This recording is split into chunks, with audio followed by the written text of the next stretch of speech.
Hassan, thanks for joining us. We're a pleasure. Approaching the final. What's your World Cup experience been like after all these years planning? Well, first I'd like to apologize for my voice. As you can see, it's been a long 27 days. But I have to say, it's pride, it's happiness, it's joy. It's exceeded expectations to a large extent. The first World Cup in the Arab world, the first World Cup in the Middle East, has lived up to its name. From great football on the pitch, which we've always promised through a compact World Cup, to a great fan experience, fans being able to watch more than one match a day, and the amount of people that have just been raving about the fact that they've been able to watch more than one match a day, and some have actually made it 4 matches a day, is overwhelming. To what we said as well, it's this being a platform for bringing people together. This being a platform where people from different walks of life, different backgrounds, able to sit down and enjoy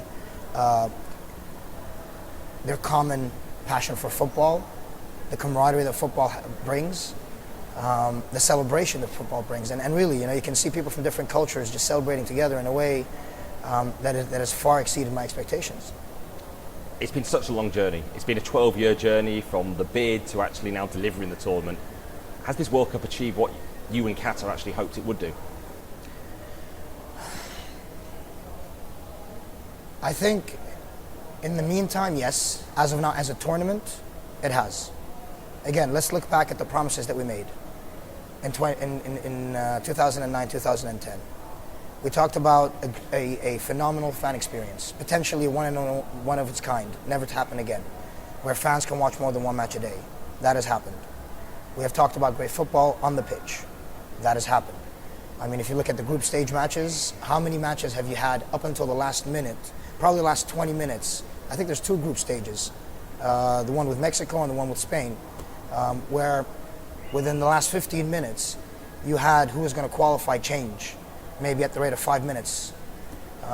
Fantastic football on the ground. Fan experience, like I said, just a gathering of people from different walks of life. But I think also what's very important to highlight as well is one thing that I think far exceeded my expectations again, is the fact that you had Tunisia, you had Morocco, you had Saudi playing on home turf. And they were playing on the pitch, they were playing on home turf, and that's why they had some great results, ultimately, which is crowned with Morocco coming fourth, the first time an Arab world and an African nation coming fourth. But I think this was a celebration of the Arab world. This was a celebration of the Arab people, of our culture, of our tradition, of our history. People walked in, people might have come in with different opinions, and I've heard it from many, in particular Europeans, saying that they might have come to support the team, but with trepidation, a little bit of concern. But when they engaged with the Qatari community, when they engaged with the Arab community, when they engaged with the hospitality, the sense of welcoming that we offered them, a lot of them walked away with a different opinion, a different view. And to that extent, it was a platform for bringing people together in an unprecedented way, one that I'm extremely proud to be a member of and a part of. So yes, I think it has achieved its goals. What can football learn from this tournament? You talk about the fans who've come here. Is there a sense that actually fans feel more welcome in a Muslim country? There are fan groups who felt excluded from other events. Can football learn from this event in terms of bringing fans into football? I think it's wider than just football, but let me just break it down slightly. Over here now, I've had my mother and my mother-in-law, for example, following football. They never were football fans. You've had people walking from different parts of the world.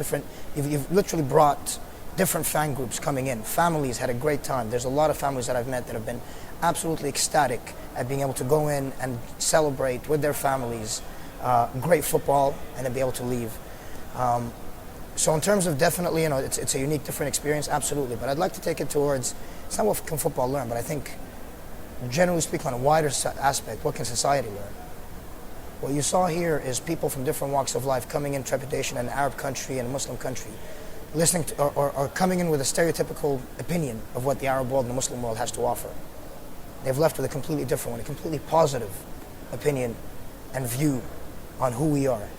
I was talking to you earlier. The simplest example was the local dress.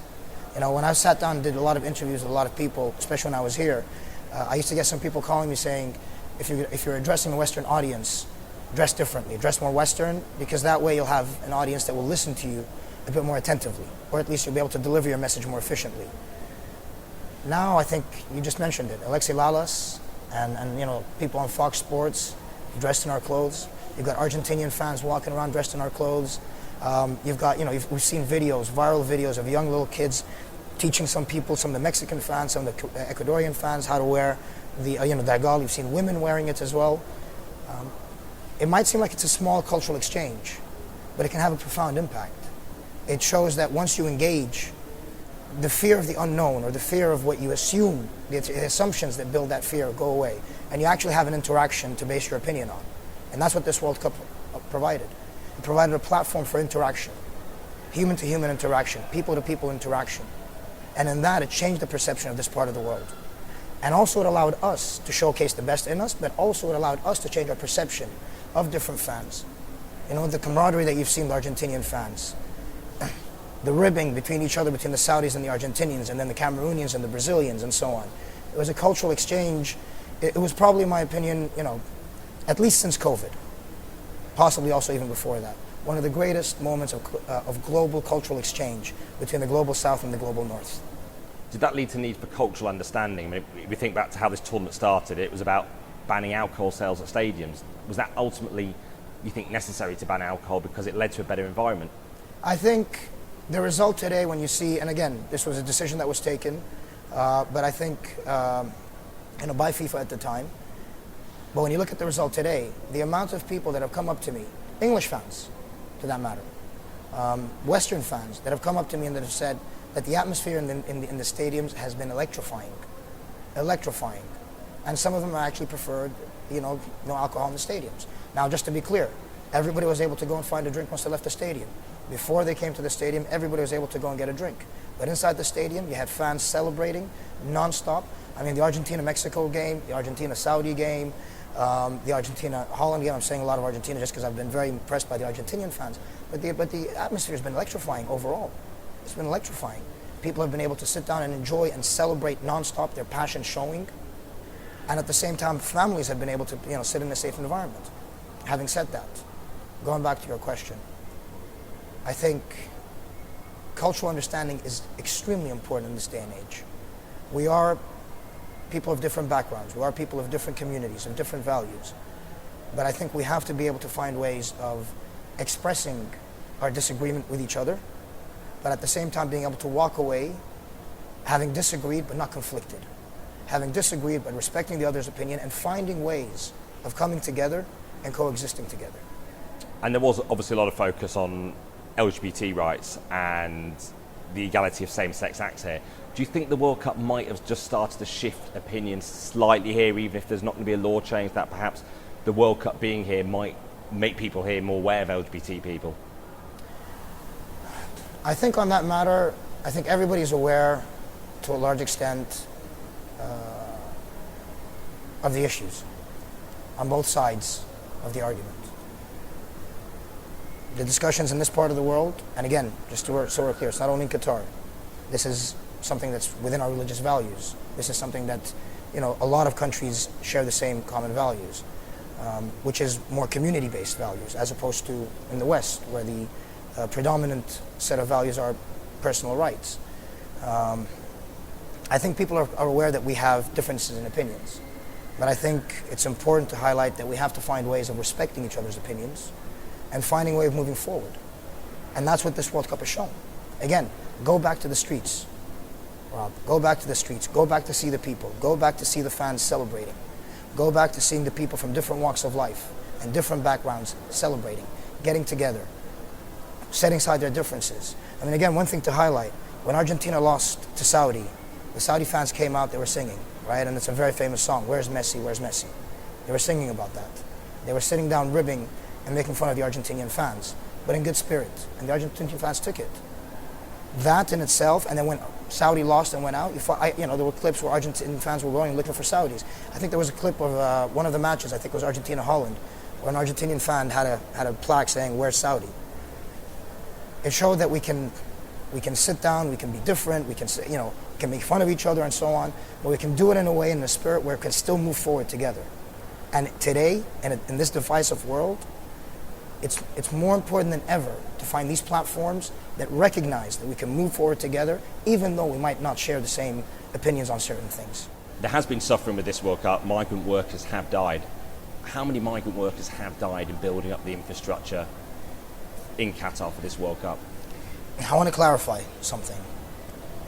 So the organization that I'm responsible for, the Supreme Committee, from day one, we've captured all data relating to incidents, unfortunately deaths, whether it's work-related or non-work-related. And we took the initiative on ourselves to ensure that we capture both work-related and non-work-related deaths, and to try to learn from these so that these tragedies do not occur. On World Cup projects, which means stadiums and within host country operations, we've had 3 work-related deaths that we've investigated, looked into, and learned from. And unfortunately, we've just recently announced 2 work-related deaths that have occurred during the tournament. In terms of non-work-related deaths, it's 37 non-work-related deaths. Now, the number that people had caught up on or had brought up, which I'd mentioned, which was 414 deaths that had occurred from 2014 to 2020. This is in relation to all infrastructure projects, all work-related deaths relating to all over the country's overall development projects and construction work, whether it's major construction or otherwise. That is the number that is out there. So just to be very, very clear. 414 deaths, but 414 too many, people would say. 1 death is too many, Rob. 1 death is too many. There's no doubts about that. And we are definitely, try our best to ensure that such tragedies do not occur. And again, our condolences goes to all the family members. But it is important also for us to be able to be transparent, capture this information so that 1, we can look towards the families, and 2, to learn from these problems, from these mistakes, learn from these issues, and ensure that it doesn't happen again, and do the best that we can to ensure that it doesn't happen again. Do you think the Arab world is any more united after this World Cup? Have you met a lot of Arabs while you were here? Have you spoken to a lot of Arabs? You tell me. Obviously, through football they can be united, but do you think the region actually has longer lasting effects? Do you think as a result of the World Cup, actually, some of the divisions will actually be healed? Look, as the Arab world, as the people of the Arab world, we're one. We share the common history, we share common culture, traditions, and beliefs and values. But football has a unifying power like no other. So there's no doubt that it's this World Cup, the first World Cup in the Arab world in the Middle East, for us is a proud moment because we've said from day one, His Highness has said it, this is an Arab World Cup. And I believe every Arab throughout the Arab world has a sense of pride and ownership in this because it is their World Cup. It is our World Cup. And I do think that catalyst, that accelerant, that sense of pride that everybody feels walking around, it's up to us to harness it going forward. And I believe we will. What is the future for Qatar? What will people see in a post-World Cup Qatar, and what do you hope Qatar achieves on the world stage? I think it's important to highlight what we've achieved already. Qatar existed before the World Cup. Qatar will continue existing after the World Cup. I mean, to the extent that Qatar is a player in the global community, it is we recognize our role within the global community and our responsibilities towards the global community. I'll highlight 2 simple examples where people may not be aware of. In Afghanistan, when Taliban took over, there were a lot of people that were stranded in Afghanistan, and there was a lot of airlifting happening. It was as a result of the cooperation, the collaboration, the support that Qatar provided to the international governments that we were able to host people here in Qatar. We were able to evacuate a lot of people, a lot of journalists, and I believe you've spoken to a lot of them, a lot of news outlets, whether it's written or media, broadcasts or so on. We were able to support them and get them out of Afghanistan. That role a lot of people are not aware of. Our role, for example, during COVID, in repatriating a lot of people when everything shut down in the world and there were a lot of people that were left stranded throughout the world, it was the Qatari government that took a step supporting governments of the world in repatriating people from different parts of the world back home. This is the role that Qatar played because it recognizes its responsibility and its duties towards the global community, and will continue doing that. What the World Cup offers is we've showcased our ability to host a major event, but at the same time we've upgraded as a result of it our infrastructure, which always was done for the purpose of our future plans and our overall development goals, which is represented in our Qatar National Vision 2030. Does this make Qatar more influential, more powerful and better protected now on the world stage, being a small country where those threats had always existed? I don't know, these are political questions that I wouldn't be able to answer. What I can say is this: we're proud of what we've been able to achieve. We're proud of the fact that we were able to bring people together. We showcased the Arab world, and we showcased the best of what the Arab world has to offer: our hospitality, our sense of welcoming, our culture. You can see it in when people left the Thamama Stadium and people of the neighborhood coming out and offering refreshments to the fans walking out. We were able to showcase also the Global South and the ability and the simple fact that the Global South can achieve what people might consider to be impossible. We brought, for us, it's a simple fact. Today, the Arab world and Qatar stands tall and proud in being able to showcase to the world a unique way of hosting a World Cup. And the unique impact, if you harness the power of the World Cup in the right way, what it can achieve. And again, I take you back to the streets, I take you back to the people, I take you back to the fans. Not only the Argentinian fans, but the Senegalese fans, the Ghanaian fans, the Cameroonian fans who are able to get access to this World Cup, who are able to come and celebrate in the stadiums to the extent that their national teams felt like they were on home ground. Where Morocco, where Luis Enrique himself said, when they were taking the penalties, they felt the pressure, his players felt the pressure because they were actually playing in Morocco's home turf. So should an Olympics be next? Will Qatar bid for an Olympics now? I know that we've got ambitions to bid for the Olympics. We've done it a couple of times before, so I know there might be ambitions towards it, but it's not within me. That's within the Qatar Olympic Committee. So when you meet them, pose the question to them, my friend. As we look ahead to tomorrow's final, obviously no Qatar in the final, but is this the dream final for Qatar, given the fact that two of the stars of Paris Saint-Germain, Kylian Mbappe, Lionel Messi, are in this final?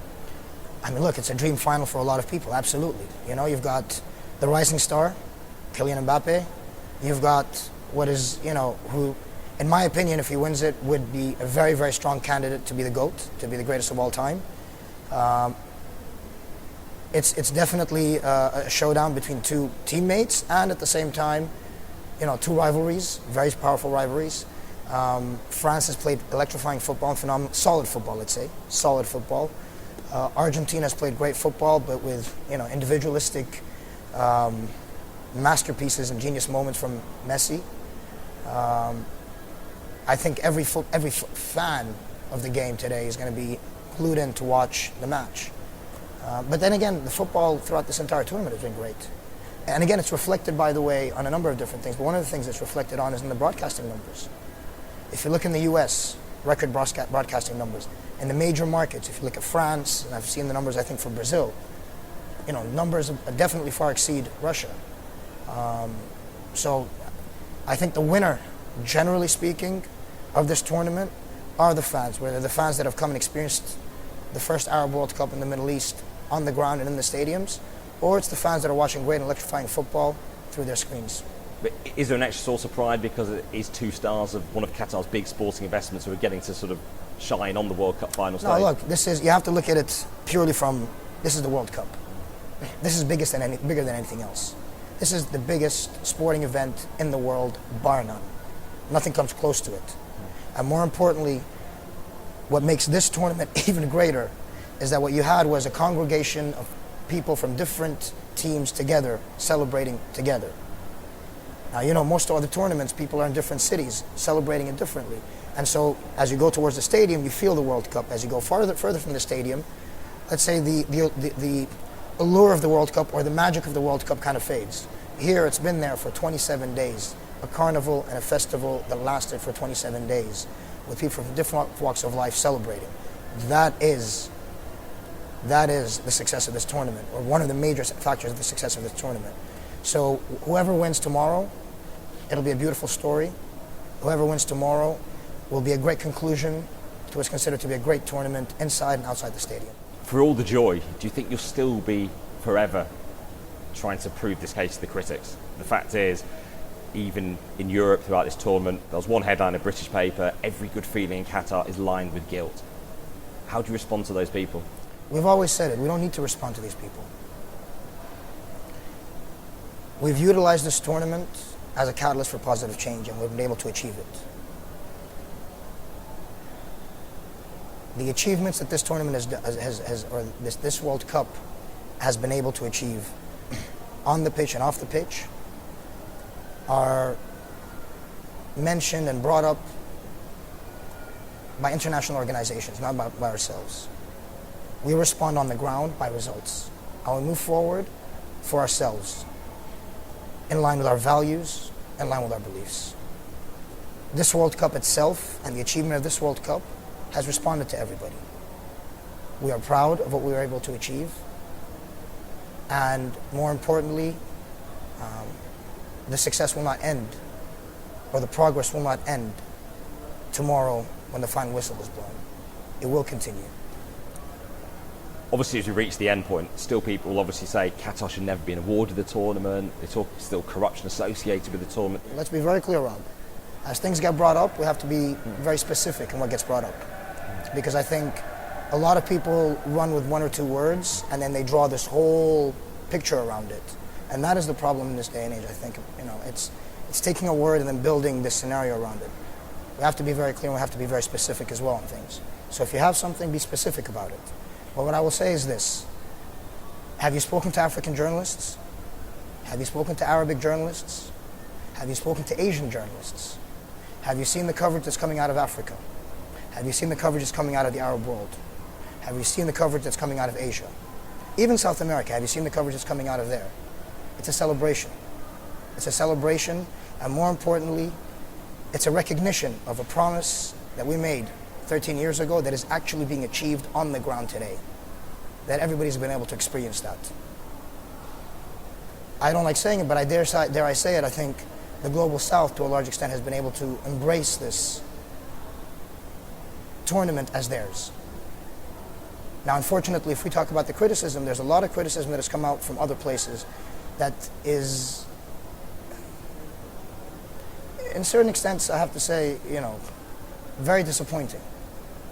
I think German newspaper picturing Moroccans stealing the World Cup trophy from Gianni, dressed in tracksuits as if they were thugs.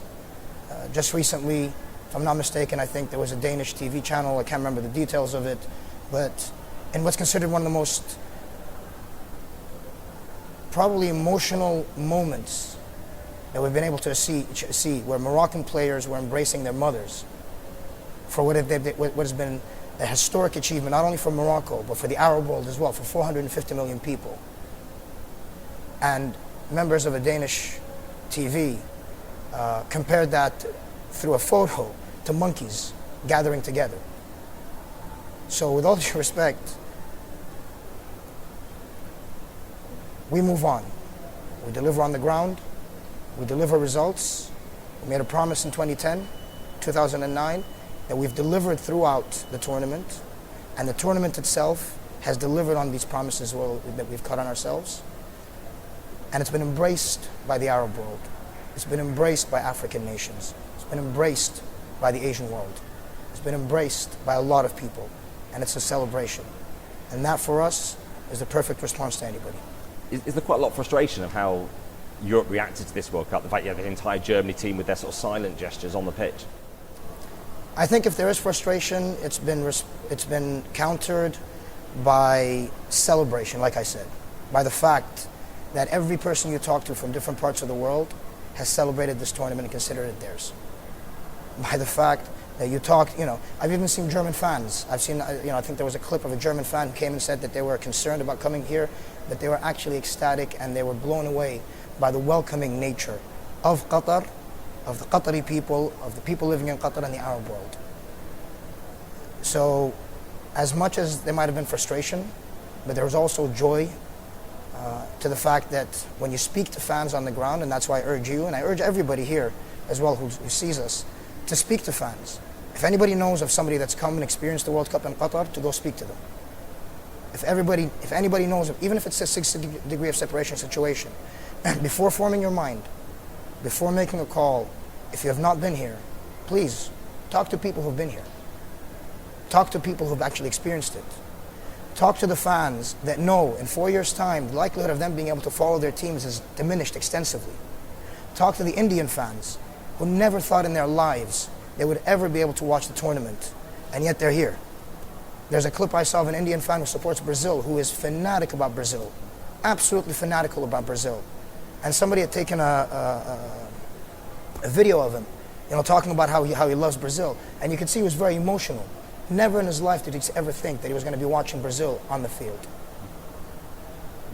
These moments wash away all the frustration. During the tournament, the European groups have been part of the UEFA working group. The European nations put a statement out. I think they said they were sort of welcoming the direction of things like compensation and how that was moving on migrant workers. What will the legacy be, do you think, for the migrant worker population? Are there guarantees of the funding to actually compensate those who have suffered, those who's lost, those family members who did die? Are there assurances from Qatar going forward the fact that those families who have lost people building this World Cup, building the country, will get the compensation? Again, I think it's important first, to point out that every person that's contributed to the development of this country is a valued member of Qatari society. Every person. We've endeavored, and like we've said, for this tournament to be an accelerant, to improve the conditions on labor reforms, because the situation previously was not acceptable.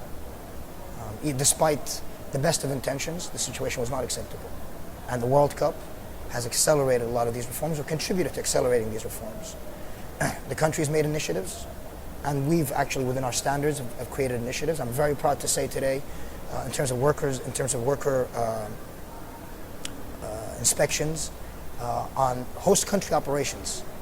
And I'd just like to highlight this. So what we've done is, within the tournament, the Worker Welfare Unit within the Supreme Committee has done inspections on host country operations, which included hospitality, included security, included supply chains, catering, and so on. It was an extensive exercise. We've, I think, performed, for a workforce of about 68,000, we've performed about 8,000 to 9,000 interviews. We've identified a lot of issues. We've been able to identify issues early on through our tendering process or our vetting of the tendering process. Some companies have been able to go through despite our best intentions, and we've been able to find them and address them to the extent that about 90% of the issues that we've identified have been able to be rectified, and 10% will be rectified, if not by the end of the tournament, then very soon beyond that. Just to highlight how serious we've taken our commitment also during the tournament on the operational side as well, not purely on the construction side, which was previously.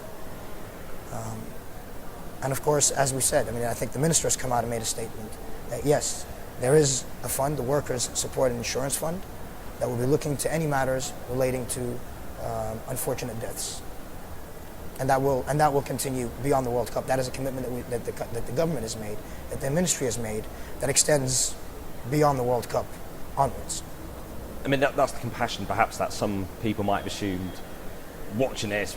Comments from far doesn't exist, but you clearly in Qatar feels the pain of any suffering. Rob, let me be very clear about this. Before we hosted the World Cup, before we bid for the World Cup, the country recognized the need for reforms because the condition was unacceptable. And the laws were put in place. There was issues of enforcement. And there were issues of legislation that needed to change, because at the time I thought it was sufficient or was good enough, that needed to change in all cases. Now the World Cup, we utilized the World Cup as a catalyst to accelerate these reforms. It was not done as a result of criticism. It was not done to address criticism. It was done in line with our own values, our own beliefs. And that is why we utilize and harness the power of the World Cup to achieve this. And we've said it before. This is not the first time that I say it. Some changes might have come at a slower pace, but we tried to do it in a way to ensure, at our own pace, within our own circumstances, to ensure that these changes are sustainable and long-term changes that last beyond the tournament. We value everybody that lives in Qatar. And so, rest assured, the legacy of this tournament was delivered before the tournament and will continue delivering beyond the tournament. And again, not to satisfy the critics, but it is out of our own values, to be in line with our own values. Do you think other countries can learn from Qatar in the region? Yes, I think we have Germany in 2024. I think there's a lot that Germany can learn from us in the Euros. There's no doubts, and we've been talking to the organizers in 2026. But keeping in mind the 2026, I think, is a slightly different dynamic. 3 different countries, each country's vast spaces. So obviously the dynamics of the countries are different. But I've had some discussions with a number of government officials of host cities that have wanted to understand our experiences as well. But I believe absolutely. But when it comes to, for example, and I've had the discussion with a number of German officials as well, I do believe that there's a lot that they can learn, especially when it comes to auditing the supply chain in Germany and the workers' issues in Germany as a result of what the Supreme Committee has been able to achieve. So yes, I think there's a lot that other countries can learn from us. And for North America... And by the way, just so we're clear, I'm not saying it out of hubris, I'm not saying it out of vanity. I'm saying it out of the simple concept of progression. We've been able to host a successful tournament. We have set up standards, worker welfare standards, that has been commended by even Human Rights Watch and Amnesty International themselves. And so it only makes sense. And major sporting events look towards us to learn from us. It is the simple, natural way of building on the successes of the past and learning of the mistakes of the past as well.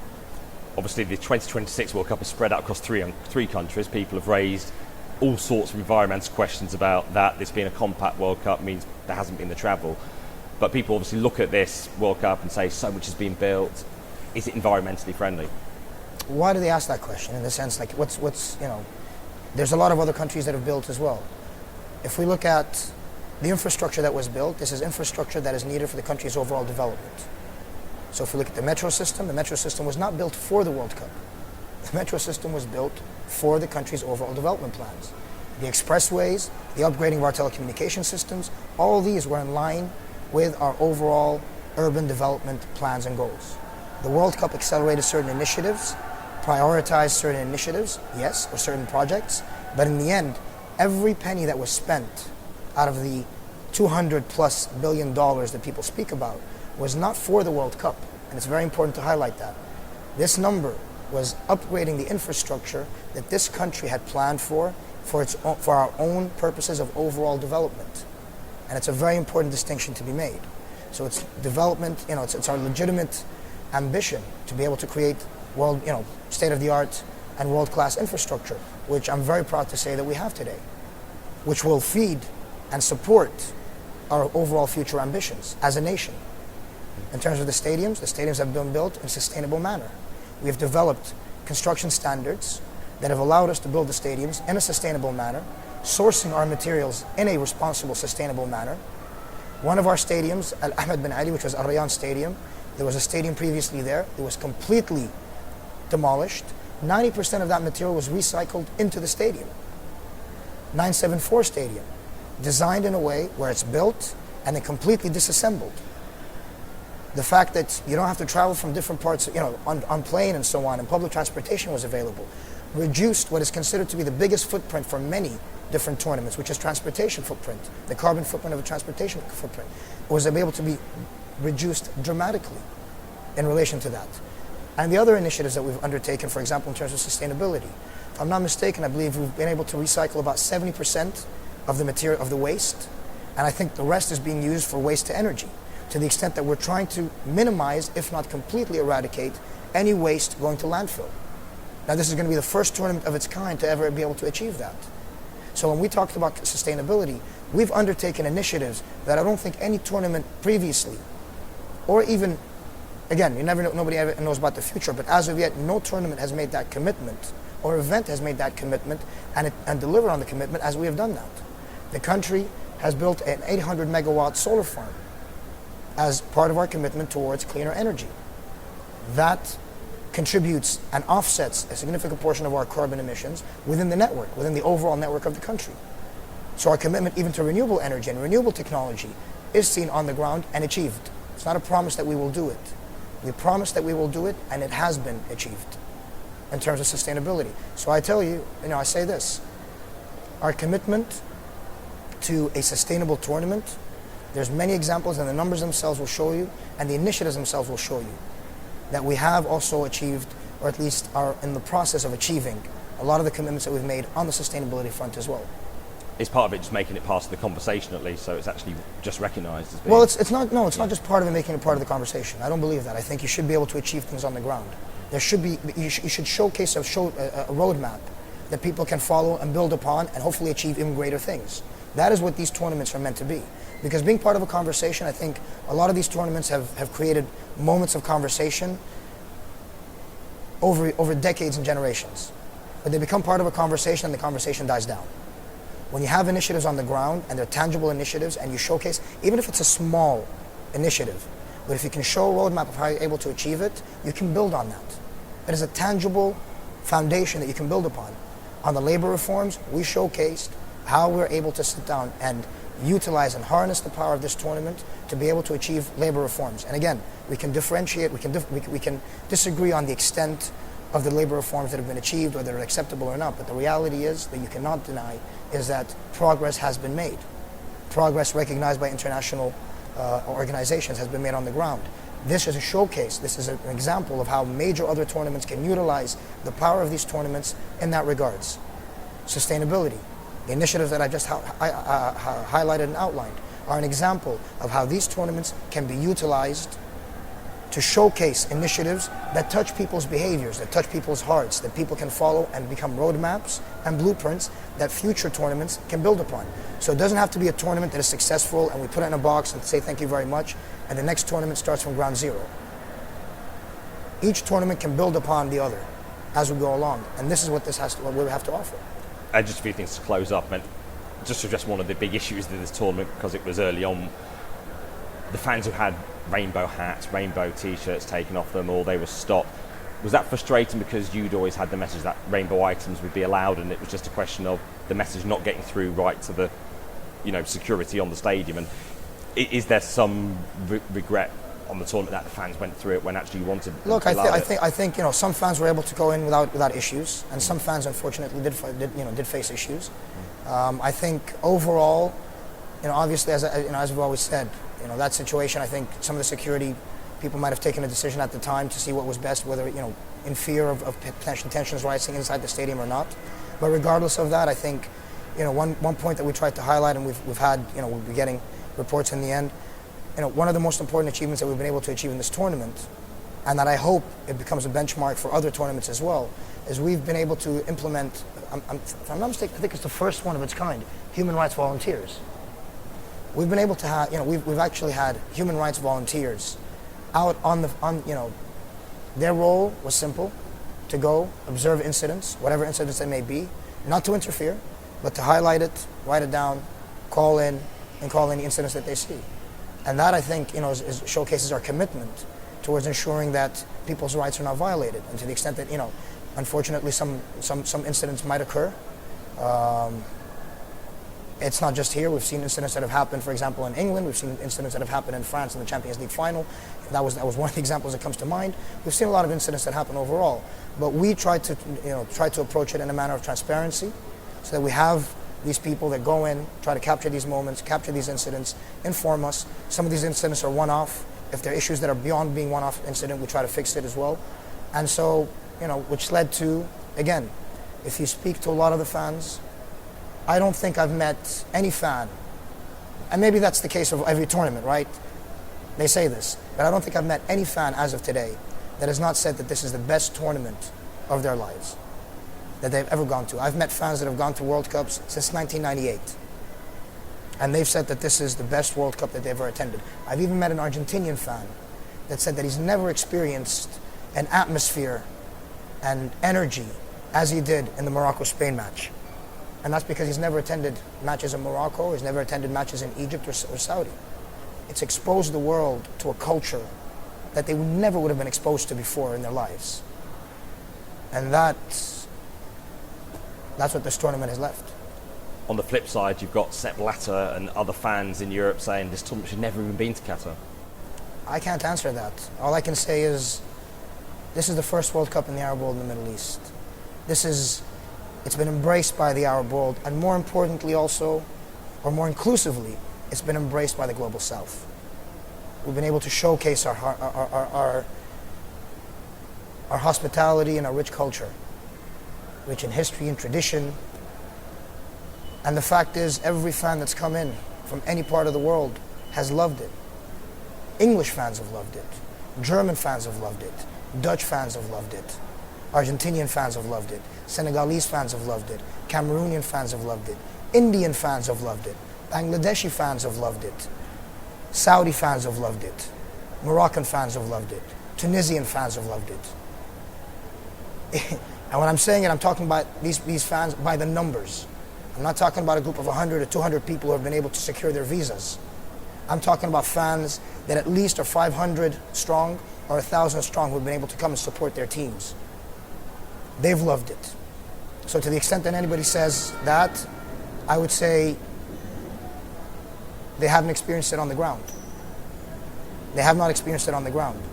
And I've heard from many people that, as a matter of fact, I won't say it with the individual, but some person was sitting down doing an interview with a number of TV agencies, and one of the family members who was living somewhere in Europe called him up and said, you know, you're doing all these things and you're saying all these great things, but, you know, I'm seeing all this different stuff on TV. And he said, don't watch these channels, watch the ones that are in Argentina, watch the ones that are in, Brazil and so on, watch this coverage. And it was a completely different coverage. As you prepare for the final, is there relief that this World Cup has finally been completed? There were so many threats at points. You had the boycott and blockade in the region, you had the investigations over years, you had such a long build-up. Is there relief actually you managed to stage the World Cup and complete it? You've known me for how long now, Rob? Throughout the bid. And you've known all the members of the bid for how long? More or less throughout the bid. Have you ever had the feeling that we've been anything less than confident? We've been confident that the tournament was going to be held. We've been confident about the results. And now we're proud. We're proud of what we've been able to achieve. We're happy, and the sense of pride is a collective pride of the Arab people. It's a collective pride of the Arab people. And so tomorrow when the whistle blows for the final, it'll be 450 million people in the Arab world celebrating their tournament. Thanks a lot. Thank you very much. Thank you. It's been a long journey.